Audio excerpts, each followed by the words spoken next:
welcome to another exciting episode of The Worst Idea of All Time, Season 5. I'm Tim Batt, and let's be honest, should we put all our cards on the table? I might have gotten too high for this.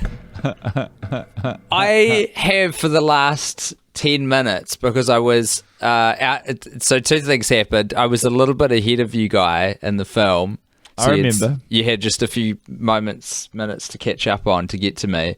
But then also I forgot to click the next button on Zoom to join. I thought I did all the things. So in the meantime, I've been trying to find out what movie we just watched because I think it was titled wrong on the file, and I cannot for the fucking life of me figure out which made-for-TV film this Emmanuelle was. Directed by Francis Leroy, who, as it turns out, directed all of them. If you scrub to the if you scrub to the beginning credits of this film, it simply says the word Emmanuelle as the title, which is incorrect. And then if you scrub to the very end credits, we normally you'd have copyright and then a whole bunch of Roman numerals and then the title of the film. It lists all 7 of the made-for-TV movies. What did we just watch?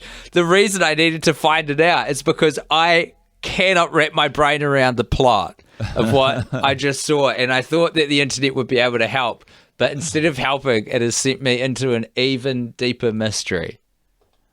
I hear you. So I've tried to figure out. I just believed it was Emmanuelle Forever. Forever? No, I thought that was the VR one. Emmanuelle's Love. That's what we watched last time, was Emmanuelle Forever. Yeah. It would make sense that these two were made right next to each other. Those are both listed as being from 1993. They're all made in 1993. Listen to what I'm saying. All the French made-for-TV films are 93. They're all directed by the same guy. They have the same fingerprint. They are identical twins. It is impossible for us to use forensic DNA to tell who committed the crime. All of those ones, they made 7. That is such a busy year. I think they shot them all out at once, which is why... That would make sense for the framing device that has been repeated since our previous outing with Emmanuelle, which honestly, is what Sylvia, did we watch? Kristel and George Lazenby sitting cheek to cheek, just reminiscing on some fucks. How fucking long is this plane ride, brother? Because she's already explained many years of sexual conquests in the film we saw prior. And now we kick off whatever Emmanuelle this was, and you're telling me there's still more flight to go? If they keep this up for 7 movies, man, I'm going to have some serious questions about this plane that they're in. Run the numbers. What is it? These movies are 90 minutes in length. So we've just spent 3 hours flying. After we've seen 4, we will have spent 6 hours. And after we've seen... I can't do maths much more. Are you going 7 times 1.5? It's 10 and a half hours in the year. This could be a 24 style narrative device whereby that's cool. The stories are being told in real time. We're actually experiencing a flight. Hopefully one of them will just be both characters sleeping and us free to explore anything else, but these just non-arousing reminiscences. But we got to figure out, look, this podcast is going to suck if we can't report back on what happened. And unfortunately, I've whipped myself into a state where I couldn't really get a good grapple on the plot. Oh, come on. We can do that without the help of the internet. You just got to believe in yourself. Oh, man, I took some notes, but they're all over the shop. Don't have to worry about that. So here's what we know. This takes place after Emmanuelle Forever, because it's already assumed that she has the powers. In fact, at the start of the film, the first thing that happens is they use a flashback voiceover to be like, Emmanuelle went to the Tibetan caves and came across a monk and was given a special potion, and now she can fuck as any woman on earth. And then bang, you're on the plane with Emmanuelle.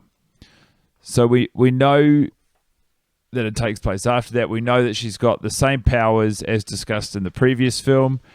They actually very bravely risk exploring these powers even further. And she uses them with bizarre discretion. The first application she has of her magical potion or perfume is she's sort of like Hitch. You remember the Will Smith film Hitch? I know I've watched it, but I can't remember it. He's like a Cupid relationship setter up for a person. Is Kevin James in that movie? Kevin James is in that movie. He's like the star client of Will Smith's character. So depending who you ask, Will Smith's either a pickup artist. Hey, what are you frantically doing over there? It's really stressful. Just taking my shoes off. Hey, before I describe the plot of Hitch, how are you doing? I'm all good. I just am confused and frustrated that I can't figure out which Emmanuelle this is. I want to do right by our audience. Our audience don't care. I don't know if that's true, man. The people got to know. I think there's no reason to doubt it's the Emmanuelle that was listed on the tin. Emmanuelle's Love. I think that's what it was called. But when I searched that, it talks about her going to the Tibetan cave. Anyway, sorry, continue with the I know what you're saying. It talks about her going to the Tibetan caves, and if you read the user reviews on IMDb, the only scene anyone seems to have enjoyed is when she has a threesome with two women giving her a sensual massage. Yes, so that's the wrong film. Any of that in this film. I understand what you're saying. But there's so little detail about that particular one. I've got no reason to believe there'd be any more. And they're all directed by the same person. And they've all got George Lazenby and Sylvia Kristel, who, I found out in the credits, sings the theme song. Oh. Can we actually talk about how baller that is for a franchise? Like, just the production schedule and strategy behind securing Lazenby, who obviously demanded a pretty hefty fee for how they shot him out. Sylvia Kristel, the original. Like, the belief behind this project going into 1992-93 would have been that we are honouring the franchise and also possibly creating a new way to create, to shoot out films. Like, they're treating a film franchise like a TV show. And think of all the locations they're going to. Like, these films are so expensive. You're so right. They cut so many corners to make such a budget product in some ways, but then clearly shot in Hong Kong and India just inside of this one film. They go to so many different countries in all of these films, but it looks like what we're in for, Tim. This is 2 of 7, and whether or not we're watching these in chronological order or not is, to me, by the by at this point. It seems like we're about to watch 7 movies of Sylvia Kristel describing to George Lazenby what she did with the perfume.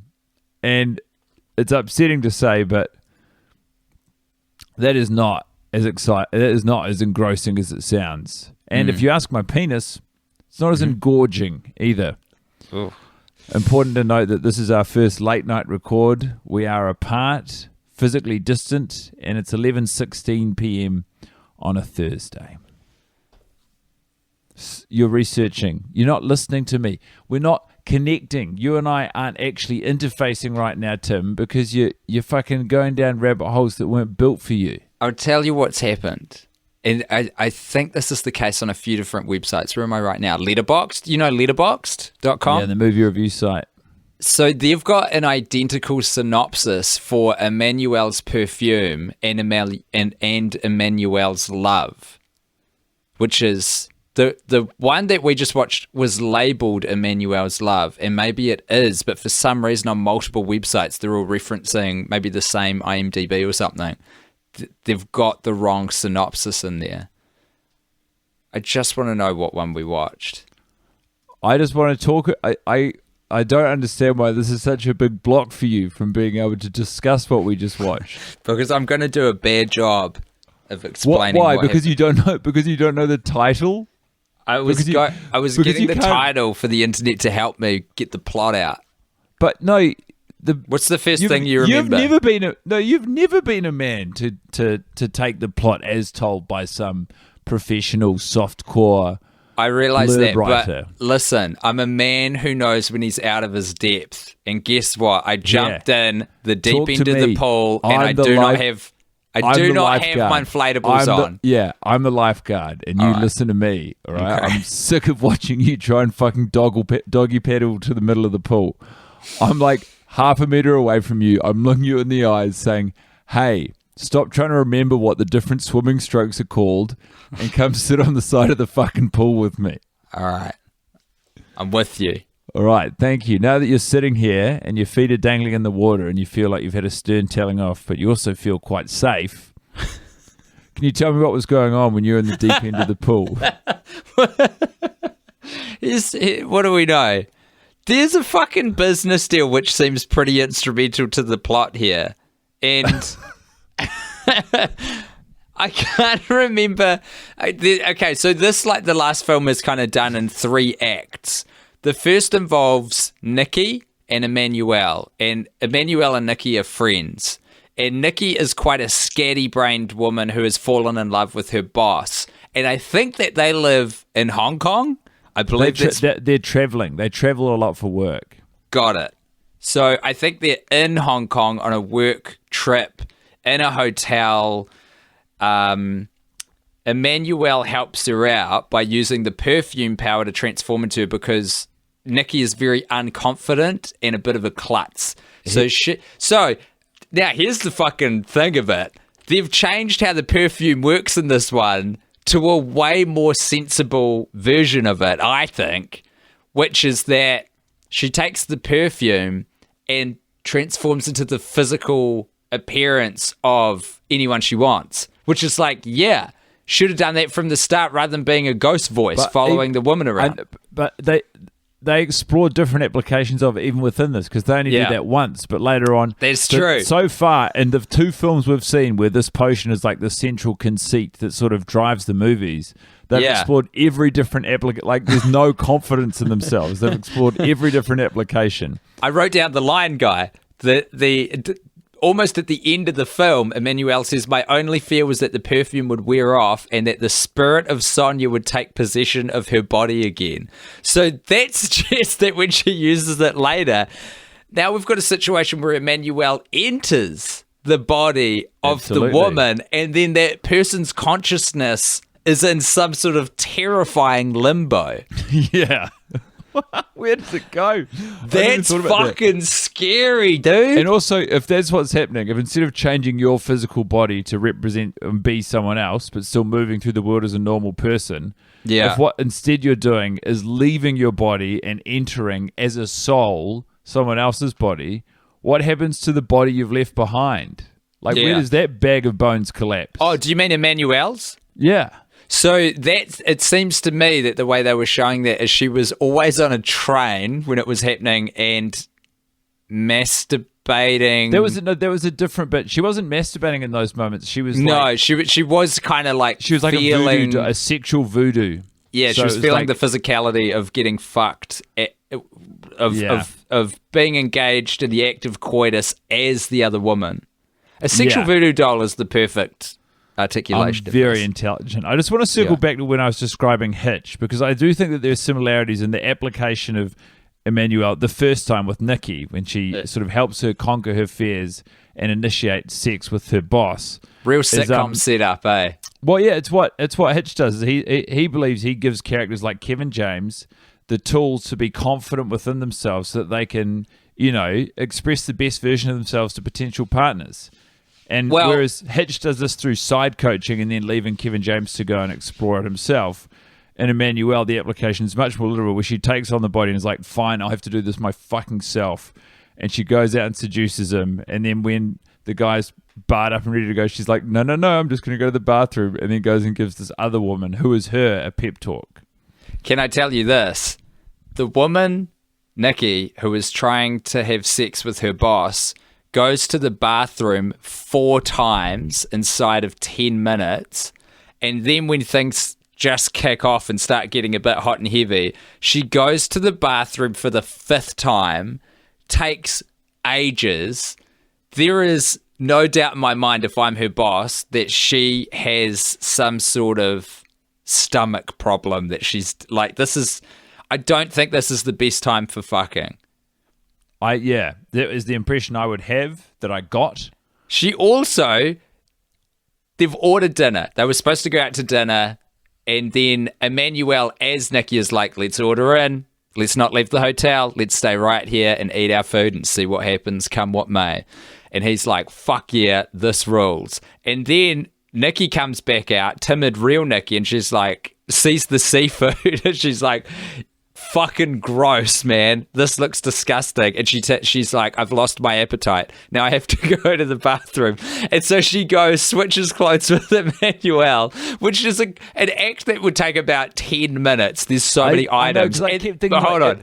Then she comes out and goes, I've had a change of heart. Let's eat now. This woman has obviously taken a massive shit. There's no getting around it. She's cleared the decks for the main course. The two of them guzzle food with as much disgusting enthusiasm as the bandmates did in the previous iteration. This particular franchise, I live in fear of anything edible coming onto the screen because I know that they're going to render it unusable to me for the rest of my fucking life.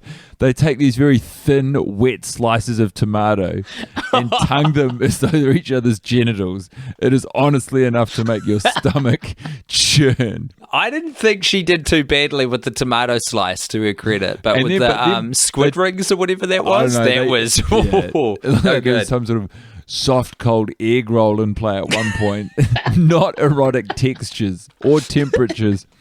Anyway, this sort of back and forth keeps happening until eventually he's like, what is going on in that bathroom? And just comes in, and there's two of them. There's two of the same woman. And he's like, nice. And both of them are super horny for him at this point. And they're like, you got it. And they all have this phenomenal transcendent sexual experience. And then I guess the next morning Emmanuelle leaves and changes back into her body. And this sort of, I know that it's not their job to resolve all of the story that they set up in this movie. It's their job to make me horny. By the way, they failed on 2 counts. Oh. But their relationship is then like begins in earnest. And this super chilled out dude doesn't seem to have any questions about the fact that the night they met, he had a threesome with his partner and her identical twin sister, and then never saw hide nor hair of her again. Yeah, that's it. That was just the first act, though. Then we had this whole second story with Sonia. Right? And the second story is like connected. Now instead of being in Hong Kong, the same group of business travelers are in India, further along the line, and they're all traveling together on a train. And Emmanuelle is there as a friend of the group. And Nikki and her boss, I believe his name's Nico maybe, they appear to be, they're there, right? I wasn't mistaken. They were on the train. Fuck, I don't know. I feel like Nikki was, but goddamn, this is, this is where things get hazy. I think they were, and at this point their relationship was okay, but then there was another guy, Nikki's boss's business partner, so Nico's potential business partner, who's a restaurateur, who's he's actually, I reckon this guy's more of a wheeler and a dealer than any actual particular trade. I don't think he's a very skilled guy. If he was on the level, so this movie kicks off with a phenomenal opportunity for this guy, which is a $10 million purchase of a restaurant chain, 6 locations, each bringing in $1 million profit annually. That is unheard of. We're talking restaurants in Los Angeles, 1 in Dallas, Texas, 2 in Fresno. Oh, Frisco. I thought it was Fresno. Frisco. Like, that's San Francisco. The colloquialism for San Fran that he was using. Gotcha. That makes more sense. Yeah, I mean, I don't disagree that the sell was good, but this guy he's oily as all hell. He's not trustworthy. If I would do my due diligence, and if he could verify what he's saying, that each one of these locations is pulling $1 million profit a year, man, that's worth a lot more than 10 mil. Plus, then you own the entire franchise. Think of the franchising opportunities. It's not just the locations that you've got. You've now got incredible opportunity to expand. I don't know. He just doesn't give enough information. It's just all of the glossy top line stuff. There's no fine print. There's no details over. Mate, Do I'm they own interested. any of these buildings? Do they lease all of them? Like, is that $1 million, you know, without taking out overheads and whatever it costs to actually it's operate the profit. franchise? He How describes do you know it's it profit? because he says $1 million profit each. I didn't hear him say says profit. That is a sweetener. It's huge. Are you telling me we should go in on this? Dude, I hear what you're saying about him not being super trustworthy, but just on the off chance that this is on the level, you need to seize these arbitrage opportunities when they come to you, because every now and then they're real. But Most Tim, stuff that sounds too good to be true is, but every now and then you'll get a chance and you got to take it, my friend. What you does- got to look into it. arbitrage. Well, you know what I say. Yeah. I say if you've got the ingredients there, you've got to crumb the fish. But tell me this, what does arbitrage mean? It's a unique financial opportunity to make an unusual amount of money. This is So like was how I would describe it. buying a house in the 70s. Yeah. Absolutely.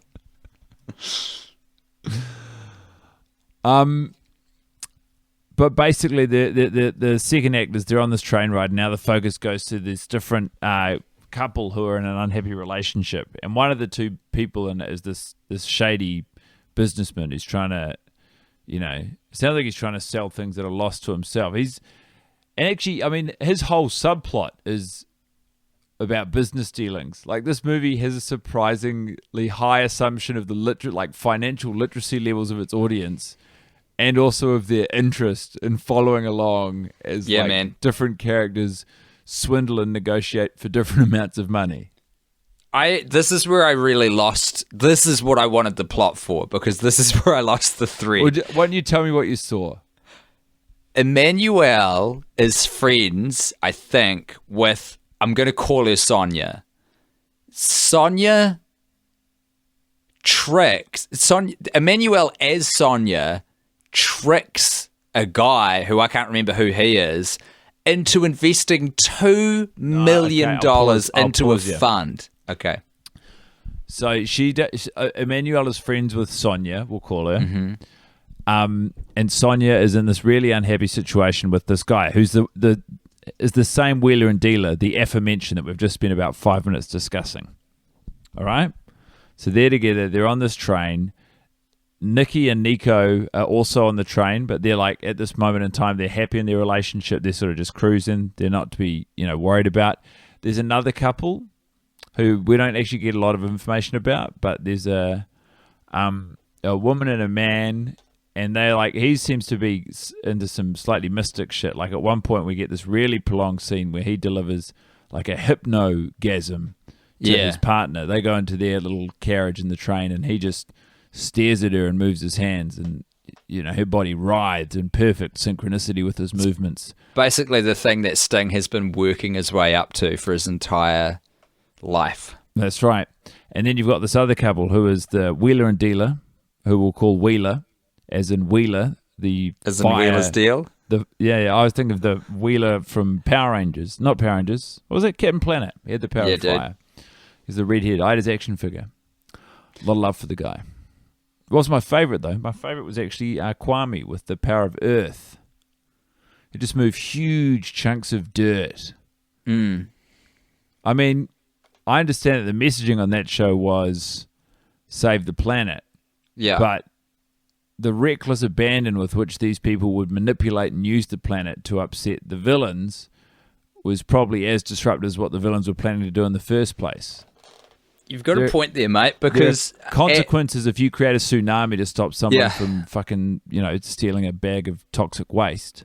Mate, I believe it was Linka from the Soviet Union who had the control of the oceans, and she was creating tidal waves left, right, and center. And the thing you've got to know about that is there is a massive path and wake to that activity getting to the enemy. I hear you.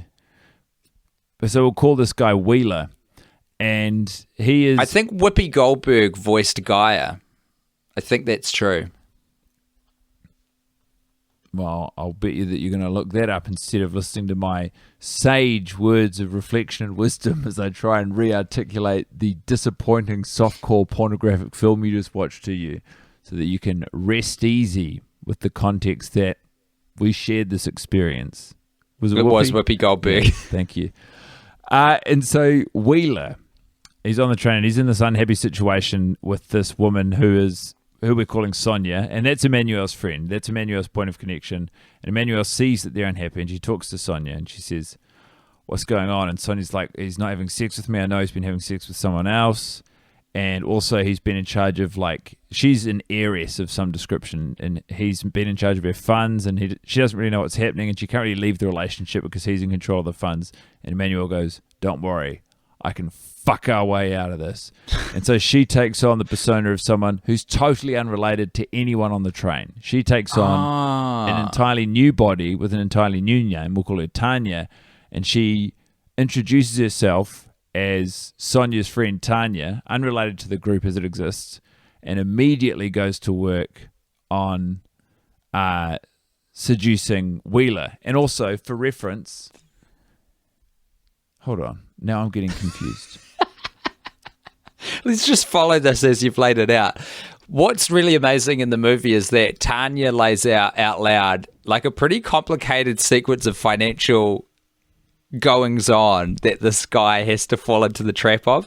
She presents a situation where she has from memory, $55 million fund, which her uncle is in control of, but she travels around the world doing on-the-ground research for opportunities to invest it in. So she sort of says this while getting into a state of undress to seduce this man, and kind of like, quote unquote, you can't see I'm doing air quotes here, let slip that there is a fund which is about to open up tomorrow, which is going to generate a whole lot of investor interest and basically make the people who are holding the shares in this company incredibly wealthy. So then he gets on the phone, like, as he's trying to he's pouring at her, but he's also so desperate he wants to fuck and he wants to make money. So he gets on the phone to who I only assume is his secretary and gives them the strict instructions to invest $2 million sight unseen without any approval from the board of directors or even an accountant to be wired over to buy into this company. And then they fuck. And so I guess now she's got $2 million of this guy's money. They go to start fucking, but then all of the old crew from the train come piling into the room, and they're like, they start fucking, and she starts sucking on her thumb. Yes. And then... and then he's like, do you know where I got it twisted here? Do you know the vital point that I finish the thumb thing, because this will solve everything. I know, but this will bring people along. The resolution of the thumb thing traces back to this. Emmanuelle doesn't assume, and this is another exploration of the potion. Emmanuelle doesn't assume the role of Tanya, the friend. Fuck, Emmanuelle that's right. instead gives the potion to Sonia and is like, "Hey Sonia, put this on. You're going to take on a different body. You're going to say you're Tanya. You're going to go and you're going to seduce the guy who you've been fucking, who you don't like, and this is how we're going to get him." And so that's what happens. And then, but Sonia's got the habit of, when she is about to orgasm, she sucks on her own thumb. That's right. And so when this brand new woman does this, the guy's like, I know what the most likely explanation is here. This completely different woman is my actual partner, and I've been had. And then and as he discovers he's been had, everyone piles on and they go, Nanor, gotcha. And he goes, Skidder! Words to that effect. And then the third act, which is by far the craziest, is that we return to Nikki, and she is not in a good way. They're back in San Fran, and she's at the end of the rope. By the way, all of these scenes punctuated by the very laggy sort of mumbled dialogue between Sylvia, Kristel, and George Lazenby as they fumble through this totally unnecessary exposition. But I guess that they're name value actors, and so it's important that they get their screen time. Halfway through the movie, Tim, I was also on Twitter, and I saw you just tweeted out, George Lazenby's voice is so deep in the Emmanuelle series, it's really cool. And I laughed for about 5 minutes at the fact that you thought that and also bothered to share it. Who was that for? Literally, who was that observation for? It was literally for you. The second tweet that I sent out was the Emmanuelle series would have you believe life is all sucking, fucking, going to Hong Kong and making $1 million business deals. It isn't. Yeah. I thought that was worth sharing. That one's certainly much more broadly accessible than your very niche observation that you were, in that moment of time, enjoying George Lazenby's voice. Pretty much, though, the third act is Nikki is... They go quite meta. Like, to their credit, this movie makes a lot of swings and misses, but they do take some pretty big swings. At this point, we're back in San Francisco, and Emmanuelle's visiting Nikki because Nikki's not in a particularly good way. And Sylvia Kristel, she preloads this anecdote to George Lazenby by saying, this last one I'm not so proud of. And she starts talking about going to visit Nikki.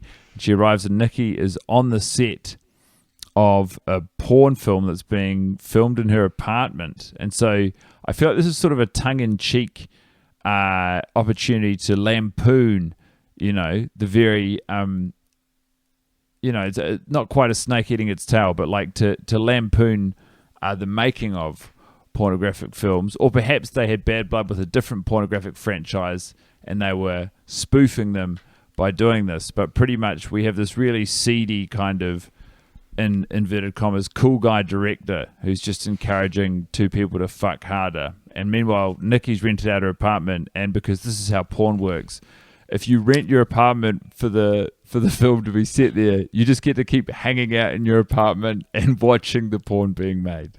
Well, Monty, I hate to correct you, but I do congratulate myself on trying desperately to pay attention to what was going on. It is not Nikki's apartment. They are on a boat, and she does not own it. It is a friend's houseboat that she is currently staying in. That's how she was able to try to end her life, by jumping off into the water. Yeah. Might I ask then about this rental agreement? Does that mean that Nikki's not in a great way? She's freeloading off her friend on the houseboat, and her friend was like, hey, you can stay there, all good, don't worry about paying me. Just so you know, in a couple of days, I've kind of let the boat out. It's even better. Nikki arranged this. She explains that. She said she was bored and looking for a bit of fun. So someone has done her a real solid in her time of need. Like, a friend has reached out with their, albeit admittedly pretty extensive resources, and been like, look, I've got a houseboat. Maybe this is exactly what you need. Unplug, unwind, get away from everything, be on the ocean, be one with nature. It could do you a world of good. And she's gone, yeah, cool. And then booked a pornographic film crew to come around and shoot while she's supposed to be in respite. Like, yeah. My God. Anyway, so this is all happening, and that's all like, that's genuinely, that is like The Simpsons making that itchy and scratchy and poochy episode, like in terms of self-reference and kind of trying to have fun inside of itself. But that happens. There's a porn happening, and Emmanuelle visits Nikki, and Nikki's not great. And she's like, Nico and I are not boning, and it's all gone to the dogs. And Emmanuelle's like, haha, I know. And she assumes the body of another brand new smoking hot vixen. And instead of really doing anything to help out her friend Nikki, she just starts fucking the absolute brains out of this dude. And she's like... She's telling... I actually wrote it. I can get the exact quote for you. I sent it to you, Tim. I would love that. I don't think I did. Yeah, I don't think you'd sent it to me, but did you write it? I wrote it. I was going to tweet it out, but then it was too horny and there wasn't enough context. But pretty much she's like, it wasn't allowed, it was naughty, it was carnal, it was perfect, and it was divine. And divine sticks out. She definitely said that. They have this incredible sex, and then she's like, feeling really sheepish, and she wants to skip town because Nikki's gone for a swim and, said that she was trying to throw herself off the boat. And then the guy comes, and Nikki's also pregnant. A lot happening. Oh, yeah, forgot that. She is now pregnant. Blah, blah, blah. Emmanuelle's worried. She gets pregnant, and then the guy we're calling Nico, who's the boss from earlier, they've broken up, but she is carrying his baby. Yeah. So they've got to get back then together. Emmanuelle fucks him so good and then leaves him and never talks to him again. He's like, God damn, this has got me in a real spin. I'm going to go back to my former partner. And yay, That's right. verily, he does. And Yeah, it's a happy ending. And Sylvia Kristel, Emmanuelle OG, is like, man, I reckon I used the potion wrong in that instance. And then George Lazenby's like... Because she wasn't pure of heart. And then George Lazenby's like, nah, if you came that hard, you were definitely pure of heart. That's not what he says. He congratulates her on putting the pieces back together of the relationship. And it's such a convoluted dialogue that he sort of spits out to explain that point. I would argue my paraphrase is better. And I'd also like to say to you, Tim, a hearty congratulations. Thank you for joining me on the side of the pool. I really feel like... We did so good reconstructing this movie. I was so confused, but maybe I actually wasn't. Maybe I got most of this. And it's just a confusing film. Yeah, it's a dog shit franchise, and I hate that we have to watch 5 more of this exact format. Like, what? I guess the only things to look forward to are what country they're going to go to next. We're going to watch a porn in fucking Egypt and Hungary. And it's always Southeast Asia. They've been in Hong Kong so much. I'd love to see them come down to New Zealand and bone on the Chatham Islands. Bro, you and me both. It would be sick as hell. Or maybe one of our custodial countries. What are they called? Like a territory. Anyway, Tokelau is what I'm saying. Let's get some porn shot in Tokelau. I think that would be tremendous. I don't disagree. I think it's Tokelau, but I reckon I'd be wrong. So yeah, I'm saying it wrong. Yeah, for sure. Okay. Well, any way you strike it, guys. We're up to I feel like, just for reference, a lot of this podcast has been reconstructing the plot, and admirably so. But I would like it on the record that I feel like I'm really in the guts of the franchise now, especially now that I can see we're inside of the same format of this block of Emmanuelle films. Yeah, there is something fitting about these all happening as recollections inside of a conversation that's happening on a plane. Because, you know, when you're on a plane and you feel like you're stateless, and I mean that in the legal sense, you're kind of above any nation's border, and you're without a time zone or connection to like the internet vis-a-vis the world. I love that feeling. You're just adrift. And that's what these films feel like. So we've got 7 at least of this exact feeling. I mean, and after that, your baby boys are going to space. I can't wait for that, because I'm just thinking about it now. It's like, it's so difficult for there to be any urgency to a franchise which is told entirely in flashback, and not a flashback. Do you know what? Not a flashback where it's like you go back and you get engrossed in the story and you're in the story the whole time, and then that becomes real time. Like a flashback that keeps coming back to the present day to emphasize the fact that none of these stories are happening right now. It's true. You do lose any sense of stakes. All of this being said, I want to say this because this is important. I did not hate this movie because this is exactly the kind of shit that I feel like were the ones that were on when I was watching as a 13 and 14-year-old. It's like 90... First of all, some of the fashion in this movie was fucking sick. Some of the shit that Emmanuelle was wearing in this was legitimately very cool. I think it's just the perfect amount of time has rolled around since 1993 that stuff is back in, or just according to my sensibilities, but she had some very stylish threads. I loved the kind of weird, high concept, like crazy storyline to propel a softcore pornography forward. I loved the bad acting. I loved the incredibly terrible dubs. Like the bit where they had to do ADR for the kissing, like at the start, that sent me. That was because when I was hearing the dialogue that was recorded over the top, because this is a French language film, and it's all in it. We were watching dubs today, not subs, and I'm grateful for that, because subs it would have been hard. So we had the dubs, and the dubs were so poorly recorded that I couldn't associate it with what was happening on screen, because I could, in my head, visualize the environment in which they were recording it, which was a big, echoey, empty room. I was like, this isn't at all matching up with the acoustics that I can see on screen. Really fucked me up. I love that detailed ear of yours. all of this shit is like, why are these fucking old people on a plane having a chat? Why the fuck are we all over the world? Like, the storyline is insane.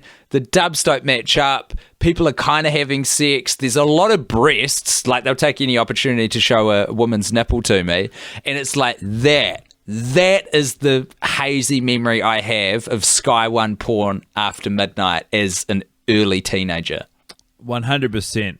I think the movies, I didn't like it, but, you know, I just got bothered by it. Just to check in on my own boner patrol, I put a rubber band around my penis, and my penis never really touched the rubber band. So flaccid did it remain. You know, like it was a big rubber band that... So confused by how this works. Well, it was like a rubber band that was hanging loose around my penis, and it hung loose around... Oh, this is gross. Yeah, I hate all of this. So thank you very much for joining us. You got to check in though. What was your boner patrol? Oh, not as stirring. But I don't know why I said but. That's the whole sentence. I wish I really left with a nasty taste in the mouth of the listener.